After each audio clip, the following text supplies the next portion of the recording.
Hi friends, welcome to Sai Murugan channel.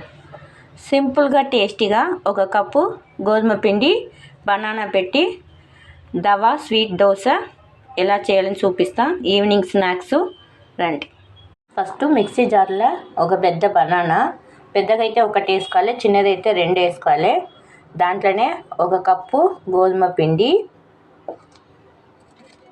ఒక పించు soda, వంట soda, ఒక ½ టీ స్పూన్ సాల్ట్, ఇలాచీ powder, ½ cup బెల్లం తురుము, వైట్ షుగర్ కావాలంటే కూడా వేసుకోవచ్చు. ఇప్పుడు దీంట్లో ఒక కప్పు గోధుమ పిండికి 1 గ్లాసు పాలు కొంచెం కొంచెంగా పోసి ఇప్పుడు మన మిక్సీకి స్మూత్గా పట్టేసి రావాలి. ఇప్పుడు మనము మిక్సీకి పిండి పట్టేసి వచ్చిన బాగా చిక్కగా ఉండకూడదు, పలుసగా ఉండకూడదు, మీడియంగా ఉండాలి.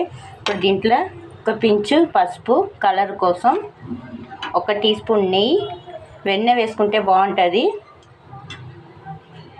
2 టీ స్పూన్ నువ్వులు. మనకి ఇది ఫ్యాన్లో వేసుకుంటే క్రిస్పీగా ఉంటుంది.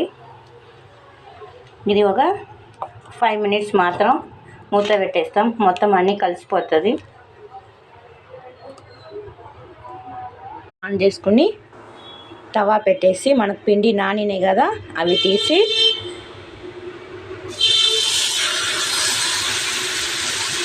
దోశలాగా ఏమి రుద్దొద్దు, ఇట్లనే ఉండాలి.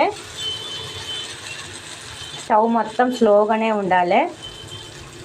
ఈ తవా ప్యాన్ కేక్ స్లోగానే ఉడకాలి. బనానా వేసినాం కదా, అప్పుడే మంచిగా క్రిస్పీగా 2 సైడ్ ఉడికి వస్తుంది.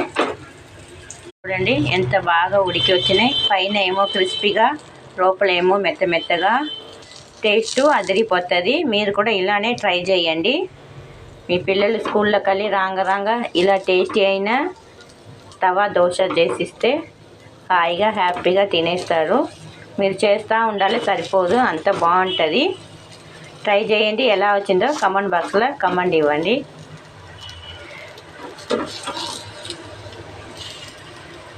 మనకు సూపర్గా బనానా గోధుమ బన్ దోశ రెడీ అయింది. ఇప్పుడు పైకి కొంచెం హనీ మనము పోసుకుంటే దీంతో తింటే ఇంకా టేస్ట్ అనేది సూపర్ ఉంటుంది. ట్రై చేయండి. ఎలా వచ్చిందో కామెంట్ బాక్స్లో కామెంట్ ఇవ్వండి.